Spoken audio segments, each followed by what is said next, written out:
sesuatu yang tidak terjadi pada mereka-mereka yang melakukan itu dalam kerangka ibadah. Jadi secara seksual itu pasti ada titik di mana mereka harus menghentikan atau mengurangi, tetapi kenikmatan spiritual dan transendental itu tidak hilang. Itu.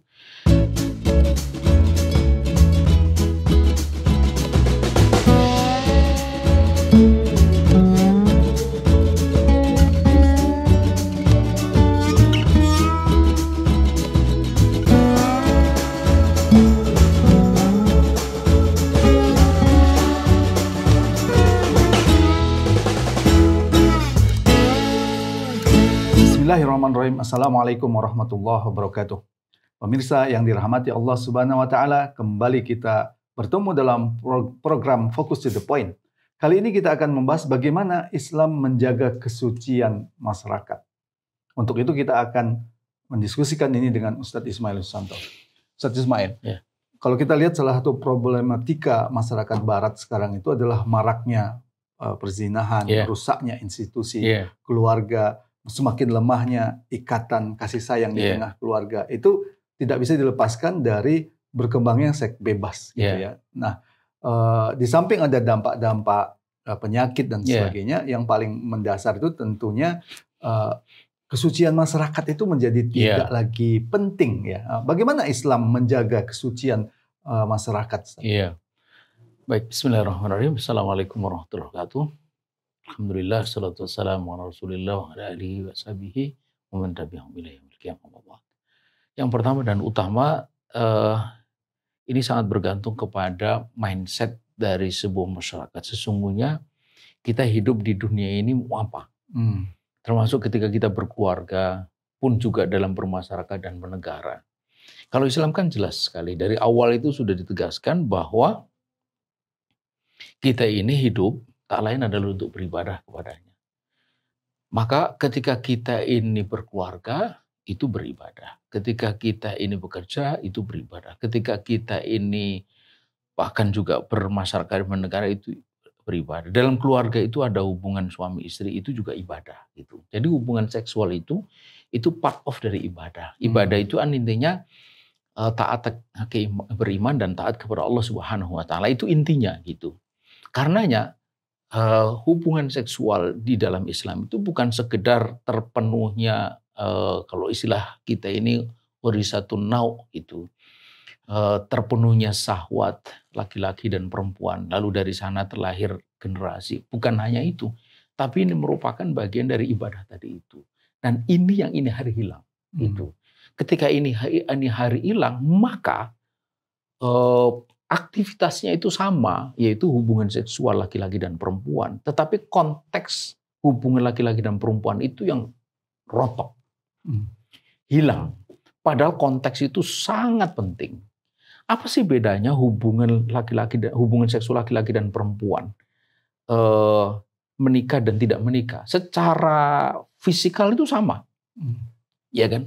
Secara fisikal sama, laki-laki dan perempuan saling menginginkan lalu hubungan seksual. Tetapi ketika itu dilakukan di dalam kerangka ibadah, pernikahan, maka ini semua dilakukan mengandung sebuah ketaatan kepada Allah, sehingga di situ ada nilai-nilai spiritualisme, ada nilai-nilai transendental.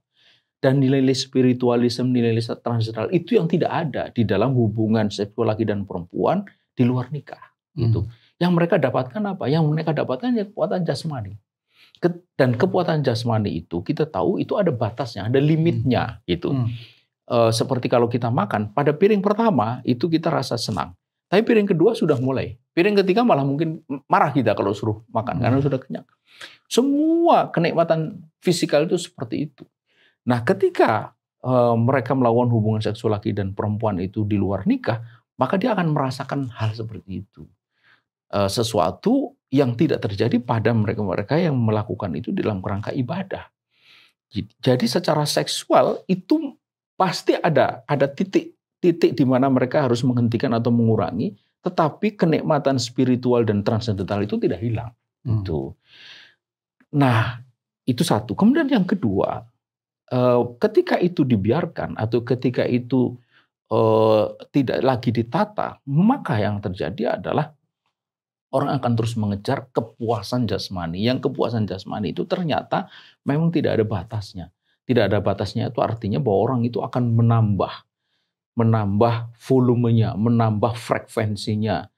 Dia akan merasa bosan dengan yang satu, dia akan yang kedua. Itu bagaikan hewan mungkin. Bagian hewan. Makanya Magic Johnson, pemain basket sangat terkenal dari Amerika itu, ketika sebelum kena penyakit AIDS, dia mengaku bahwa dia dalam 1 tahun itu berhubungan seksual dengan hampir 400 perempuan. Itu artinya kan hampir 1 hari, lebih dari 1 hari satu sekali perempuan. Itu ganti-ganti. Apakah dengan begitu kemudian dia merasakan kepuasan fisikal? Mungkin. Walaupun terbatas. Tapi diragukan. Kenapa? Kalau iya, dia akan berhenti. Bahwa dia terus melakukan itu kan menunjukkan bahwa dia tidak akan pernah menemukan kepuasan. Itu terjadi pada Brigitte Bardot. Brigitte Bardot itu luar biasa. Dia cerita, saya itu sudah berhubungan dengan laki-laki manapun. Saya tidak merasakan kepuasan, lalu saya berhubungan dengan perempuan. Dan saya juga tidak merasakan kepuasan. Akhirnya apa? Dia berhubungan dengan anjing. Berhubungan dengan anjing. Sampai kayak begitu. Apakah itu bisa disebut fetisme, semacam azab Allah gitu?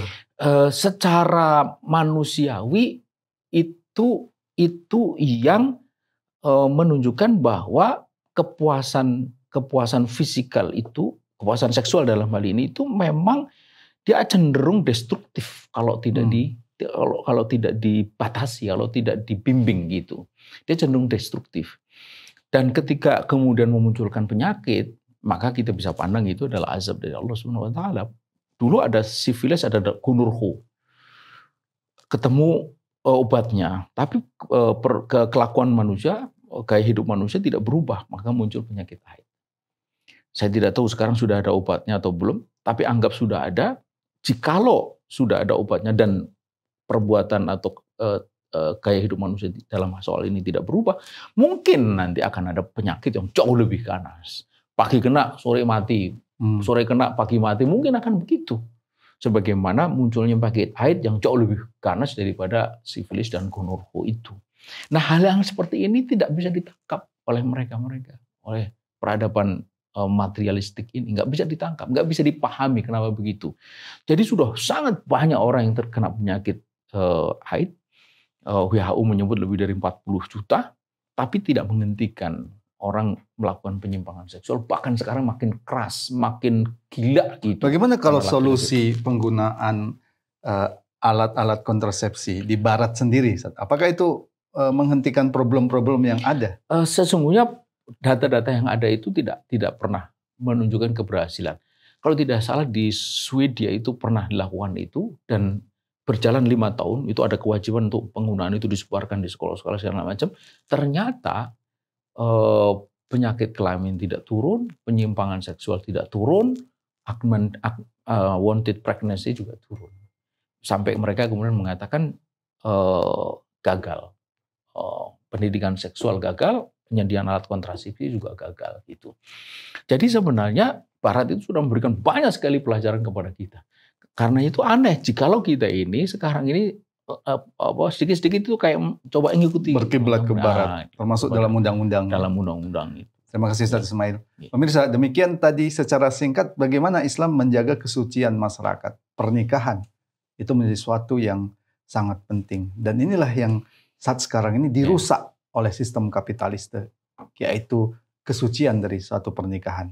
Tentu bukan saja pernikahan, ada menjaga pakaian, pergaulan antara pria dan wanita yang diatur, termasuk pemberian sanksi yang tegas bagi yang melanggar aturan-aturan ini.